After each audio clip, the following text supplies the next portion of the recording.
Tune in to Talking Law with the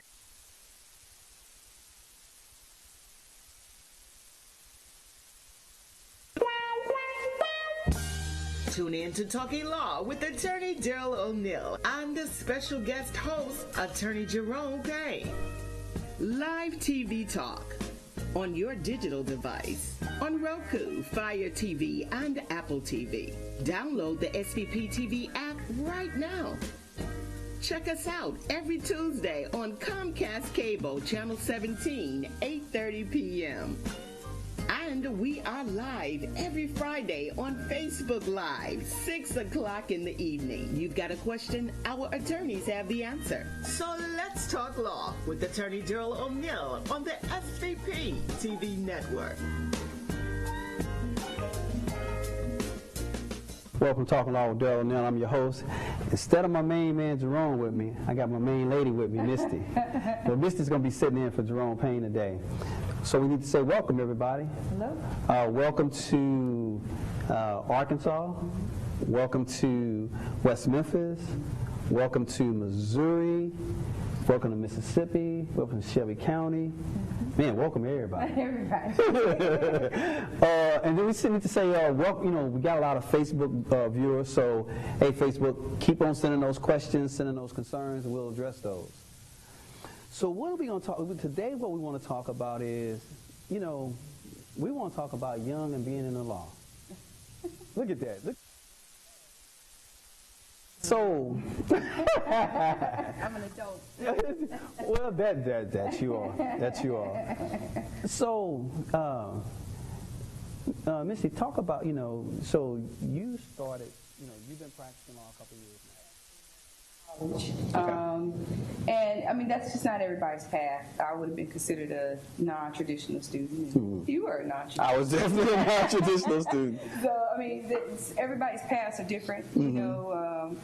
When I graduated from college, I mean, the last thing I was thinking about was going to law school. I was trying to find my way, trying to navigate through, what was that, 2009? I mean, we just went through a housing market crash, and 9/11 was a couple of years before that, and then you had Hurricane Katrina in 2005, and you just got a whole lot of stuff that was happening, and everybody was just trying to find their place in the world. And so was I. Well, I mean, that's interesting. A lot of times, because you and I were talking about this not too long ago. The difference between the millennials and the Gen X group of individuals is a millennial, if they're working somewhere and it ain't right, they just get up and leave. Well, tell me, what's that mentality about?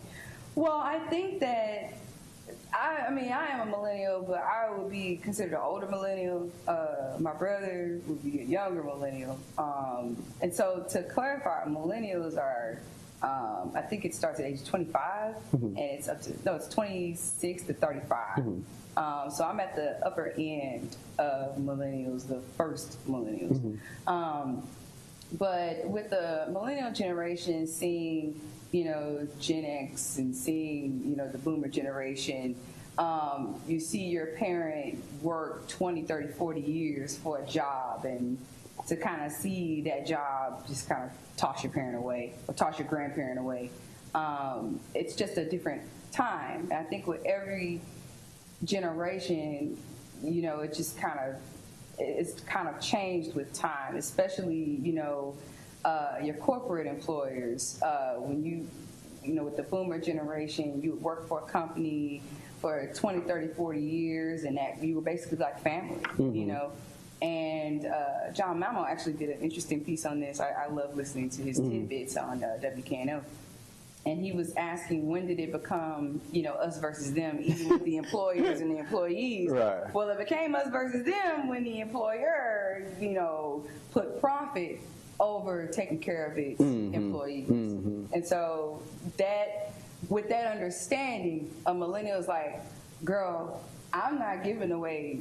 I'm not even gonna be at this job 2 years. Like you're not gonna dog me out. Bye, girl. This ain't working. I'm out. Y'all go find something else. Well, I mean, but how does that? Do millennials not care about stability? Because I mean, I guess the question is stability. Well, how does that affect the stability thought process? I'm not sure how it affects stability. I don't think that. I think that my generation, as you get older, you start to think about stability. I don't think that that's something that they think about on the front end. Like I said, when I graduated from college, I was like, well, I'm just going to figure out something to do. You know, I don't know. I like doing this. Let's try this. Or I like doing this. Let's try this. You know, and it's, you don't really think about, oh, I should, you know, invest in a Roth 401k, or I should, you know, put money aside here. It's kind of like a get-rich-quick thing. And you're seeing that permeate the generation under us, the Gen Z generation. Oh, I blew up on TikTok, you know, but in our generation, oh, we saw Justin Bieber blow up on YouTube. Or we saw you know, others blew up on YouTube. One of our favorite YouTubers, her name was Jenna Marbles. And Jenna Marbles is a year older than me. And she had, you know, $200,000, $300,000 in student loan debt. And she just started making videos, and she like blew up. And now she's like a multimillionaire, and she's actually quit YouTube. So, and then there's other YouTubers that you've seen. Another one of my favorite ones is Jackie Aina, and she, you know, who would have known her channel would have amassed millions of followers? She's black, you know. She's a makeup and beauty guru, and it's just like, I'm going to have to forge my own way through this, because this traditional path that I've been taught, oh, go to college, complete college in 4 years, like now you need a college degree almost to work at McDonald's. Like to be a manager at McDonald's, you need a college degree. So it's like, I have to find my own way. I got to find another way than this traditional path that's being told to me. Well, how does that, I mean, but now you're a lawyer.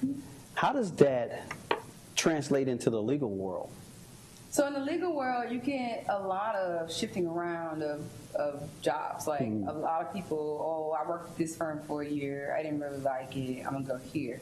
Or I worked at this place for a year. Not really something I want to practice, but, you know, basically if you work anywhere a year, you can go wherever you want to go. And that understanding that, oh, I can kind of bounce around here, I can go here, I can go here.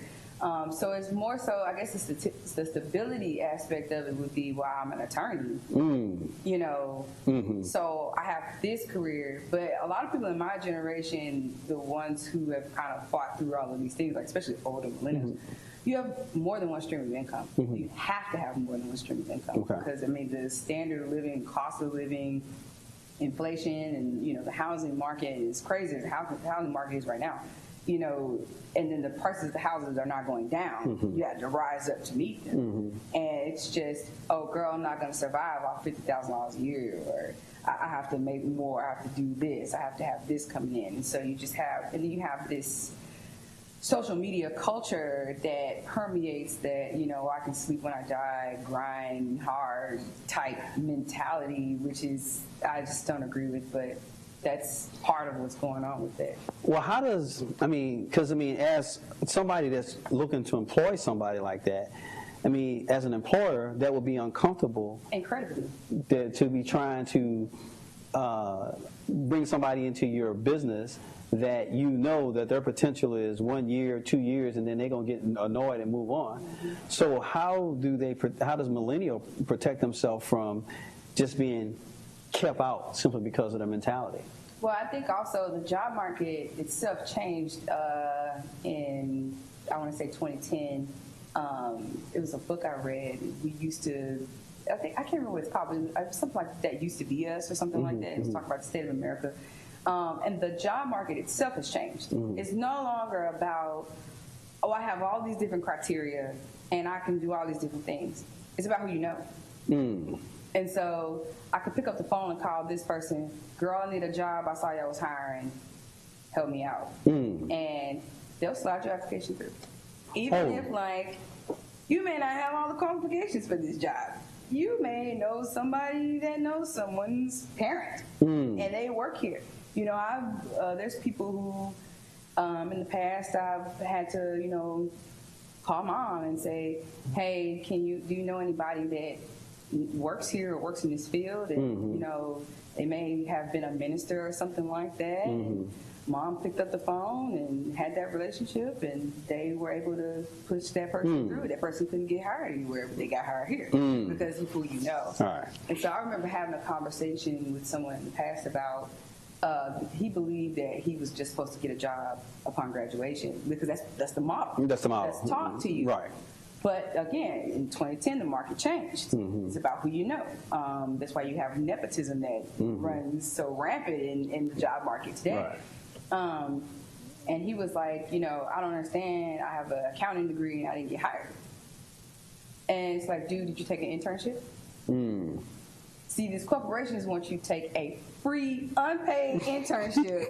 I don't have to pay you to train you. And see, that's learning from the previous model with these other generations. Oh, we paid them and they're messing up, and you know, we're paying them to mess up and figure it out. Well, we're not going to pay you to figure it out because you're cutting in our profits. Okay, so yeah. You can take this unpaid internship for 6 months or 3 months, figure out your student loan situation or a scholarship or something, work for us for free. Then you get your experience that you need. You put that on your resume. Okay. And now when you graduate, I have experience in this field. And so that person's like, no, I didn't do that. So that's why you didn't get hired. But so the law, though, would seem like an ideal place for a person with that mentality.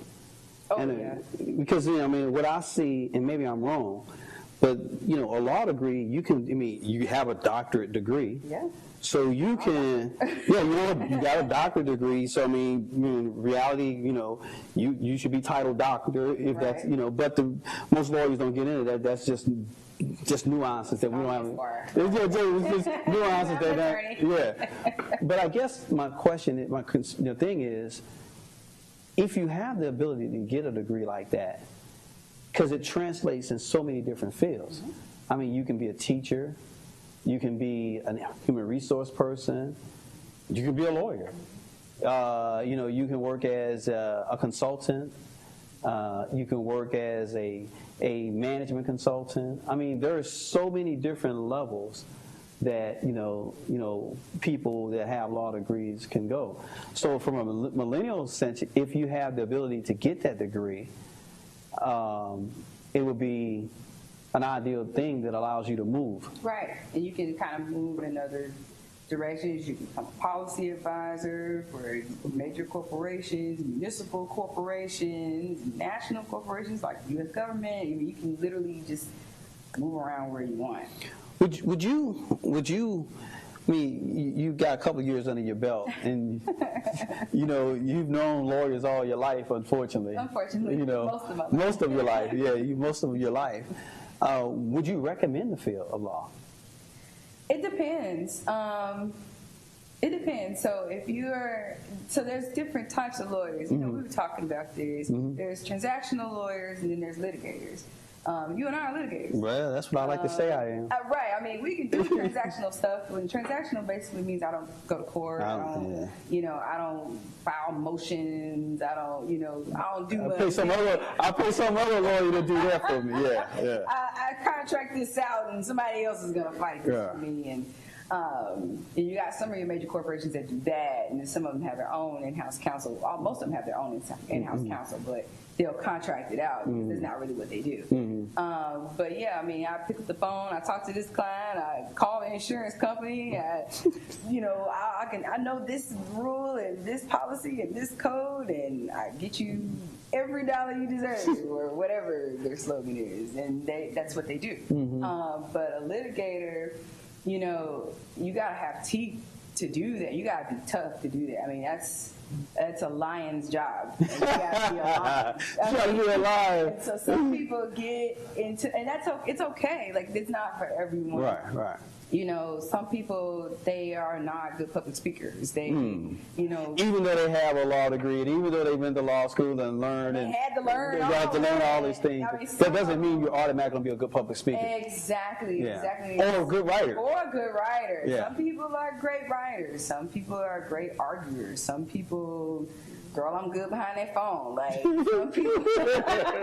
some people are just, it's just, you know, everybody's got their own talent, I guess, if you want to call it talent. J. Cole, he says, you're focused on what you're lacking and not what you're packing. Right? You got to focus on what you're packing. You got to focus on what it is you do best. So law school is going to really challenge who you are. It challenges what you're made of, especially the bar exam. It's going to challenge what you're made of. Like for me, because just because you graduate from law school, you ain't. You're gonna become a lawyer. Yeah, you ain't made it yet. Yeah, you haven't made it. You gotta take a cumulative exam, a 3-year cumulative exam. You thought you escaped legal methods. Oh no, you did not. Or methods of, you know, legal methodology or whatever it's called in other places. But you know, it's not for everyone. And in fact, the statistic is 1%. No, it's 2% now. 2% of the nation is lawyers, and our nation is made up of around 330 million. Yeah, 330, 340. Even including like undocumented immigrants or other immigrants and other. So 2% of that. 2% of 330 million. You know, and it's funny you say that. I always joke. There, you know, there's only 2% of this population that have a law degree. And 1% are lawyers. And 1% are practice. So I mean, that it's just the things, you know. There's so many different barriers that you encounter going to law school, especially as a Black person. You're going to encounter, you know, educational barriers. I had a quality Memphis City Schools education, but thanks to my father and my mother, I had a quality education for real, because, you know, you would pull up at the school and make sure my homework was done, and you had a homework assignment, why you didn't tell me? I was one of 3 kids that did the summer reading, and I knew the book thoroughly because I owed a book report. You know, before school. And so the teacher was like, you really thought about this in depth. I didn't want to. But, yeah, girl, I like the Joy Luck Club or whatever. Fahrenheit 451 is actually one of my favorite books. But, you know, just that, you know, it's just so many disadvantages. You know, you've got, in the Black community, you've got fatherlessness. You know, you've got poverty, socioeconomic issues, and, you know, those barriers, and then there's hidden costs in law school. There are hidden costs. You know, oh, you're gonna do this competition, girl, you need a suit for that. Yeah. Where you gonna get a suit? Target. You know, yeah, like you might be able to get through the first year competitions with the little Target blazer. Oh no, if you're doing a team, then you gotta have a suit. Like, and suits cost money. Right. So you know, you have to take your little trip to Dillard's or Macy's, or, you know, they used to have like you, Taylor. They used to have, you know, it's funny you say that, because when I was in law school, I bought 2 suits. I bought 2 suits. Everybody's got to have a nice blue one. Everybody's got to have a blue one. And I got that from Dillard's. And, you know, it's funny, I don't even know if I hear this anymore. Dillard's used to have this thing called Dillard's Bargain Basement. They, well, I don't know if they have that, but I know Macy's has something called Macy's Backstage, and it's the same thing. Yeah, and you could go down in Dillard's, and they have all, I guess after a certain period of time, the suits, you know. It's not fashionable anymore. Well, it's not fashionable because you don't look good in it. I mean, you can take a bad suit and put it on the right person, and it still looks like a good suit. Right. You know. Right. So I did that, you know, And again, I mean, I had scholarships for law school. And, you know, not full scholarships, but I mean, still that becomes, you know, I mean, it still became an extreme expense. Regardless of whether you have it. And you've got these disadvantages, you know, when you come to law school with other ethnicities, and they have these supplements, they have, you know, they've already met with the professor, they know the professors, and... Well, we don't know but you know, because, you know, now you understood that. Right. But I didn't understand that, because, I mean, when I went to law school, it's kind of funny, I didn't know any lawyers. had never met a lawyer. Right. Didn't know anybody that knew a lawyer. So my plight was a little different. And so, I didn't know anything. I didn't know what was expected of me, I always joke with people, or not joke, but I tell this story, and I've told it on this stage before, is, it doesn't matter if you grew up and you didn't read well in grade school, and you didn't read well in high school, or you never read a book, you never wrote a book report. None of that really matters. Because if that mattered, I would have never finished law school. Yes, sir. Of course, most of my story. That's the reason why I was so hard on you and your brother about reading and doing stuff, because, I never read books. Right. And so Mom encouraged you to read books. Your mother encouraged me to read books, and then all I read was the newspaper again, and Sports Center, sports stuff again. But I said all to say, if you really want to do something, or if you really want something, you can make it happen. I hear people always say, well, my kid is ADHD, or my kid has a learning disability. And then I say to them, do you have any video games at the house? What kind of video games you have? I got, Madden and all this other stuff. And I say, let me just tell you this. I can't play Madden. To be there all day. No, because it's got all these little nuances. Oh, okay. Yeah, anybody can make the thing go this way or go that way, but because the buttons do left and right and all that. But it takes a lot of work and a lot of learning and a lot of pay attention, a lot of to play a video game. Yes, You got to understand a lot of the stuff, and it takes time. That's a set of discipline that if you can discipline yourself to learn that, I am disgusted if you say you can't learn, because you learn what you want to learn. What you want to learn, right. And so the thing that you have to do is make somebody want to learn. When you and your brother, I've always encouraged you guys and, say, hey, man, I'm proud of you, all these different things to try to make you think that it's important to learn. And we had a math game, too. Yeah. I hated math. Yeah. The math game was fun. Yeah. But, it's just something because if you want to do something, you will learn it. Right. And so you have to make it worth, or make a kid want to learn it, because there's no such thing as a dumb kid. Right. Kids are sponges, and they will sponge any and everything that you give them. Right. You just got to give it to them. Right. And then make them know that it's necessary. It's a part. Because again, I didn't read. When I graduated from high school, I don't even know how I got into the military. Because at the end of the day, I hadn't read any. Look, let me not get this twisted. I'm not suggesting that I could not read. Right, no. I'm not suggesting. You didn't read. I didn't read, and I hadn't done certain things, but I knew how to get around the necessity to do those things. Like, I never studied for a test in high school.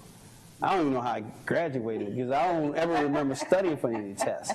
Or I look at a note on the bus or something, But you got like a very interesting skill set. Like, it's cunning. Like, yeah, well, you're very cunning, so you can kind of figure. It's kind of like, we always make this joke with my brother. It's not if our dad figures it out, it's when. You're gonna make it work. You're gonna figure it out. Watch you with Rubik's cubes, and you'll sit there and you just kind of turn. And you gonna figure it out. But I don't know how long it's gonna take you, but you're gonna figure it out. Well, but that's the thing, and that's why I want to make sure the audience understands that. Look, whatever you want to do, you can do it. Right. You just have to believe in yourself. Right. Somebody asked me, and I think I was doing a show for one of the school systems, and they asked me, was it hard? Was law school hard? And I can say this with 100% ease. It was not. Well, for you. It was not. And then they asked me, was it hard? And then they asked me, did I worry about failing? No. Never even entered my mind. Matter of fact, I had never even considered there was a possibility that I could fail. Right. I mean, and I said all this to say this. That's because I believe in me. Right. And so if you believe or you want to do something and you believe in yourself, look, everything is hard. Everything takes effort. Everything takes effort. If it was easy, everybody would do it. That's right. So, I mean, that's why I love it when I have somebody like you on a show, so, the younger audience, or even the parents of the younger audience can they can learn from you. Right. And I tell people all the time, I said, shoot, man, look, Misty is 10 times smarter than me. But I can outwork Misty. I mean, I'm like, I'm gonna figure it out. I think it's ridiculous. If it take me all night. One of my boys used to always say, "Man, you kill me with that dedication to trying to figure something out." I'm like, you got to do that. I mean, it's like I want to play the video game. I want to play Madden. And the only way I can play Madden is I can take the time and figure it out. Right. But if I can take the time to figure out Madden, I can take the time to figure out anything. Anything. Mm-hmm. And that's the point, So if your kid is sitting at home and they're playing all these video games, there is nothing slow, there's nothing dumb about your kid. It's what motivates that kid to get to that next thing. Disinterested. Mm-hmm. My reading was prompted by Black history. Mm-hmm. I mean, that's what prompted my reading, Black history. Right. I realized, man, I don't know Black history. And you know what? I'm not black. I'm black as a mug. You know what I'm saying? How do you be as black as me? Blackity black. I'm blackity black. Yeah. And I don't know Black history. Tune in to Talking Law with attorney Darrell O'Neill and the special guest host, attorney Jerome Gray. Live TV talk on your digital device, on Roku, Fire TV, and Apple TV. Download the SVP TV app right now. Check us out every Tuesday on Comcast Cable, Channel 17, 8:30 p.m. And we are live every Friday on Facebook Live, 6 o'clock in the evening. You've got a question, our attorneys have the answer. So let's talk law with attorney Darrell O'Neill on the SVP TV network.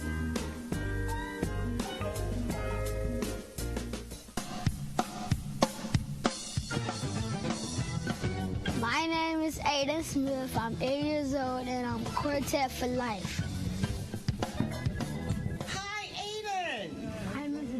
How are you? Good. Aiden, what is it about quartet that makes you quartet music for life? Well, I like the sound of it and I like to play it. Wow. I know that you have a strong support team. But who's training you? Well, my cousin Ron, my cousin Ike, and my Uncle Bo. Is there anyone else in your life that motivates you, give you that push to be a great musician? My mother and my grandmother. Now, you're such a great musician at 8 years old. Are you playing for a group now? Yes. Well, my grandma in the group, my mother, and my aunties and my cousins. The group is called the Anointed One. Outside of music, do you have any other hobbies? I like to do art. I try to make like something realistic, and I like to play games.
a brand new TV network coming your way.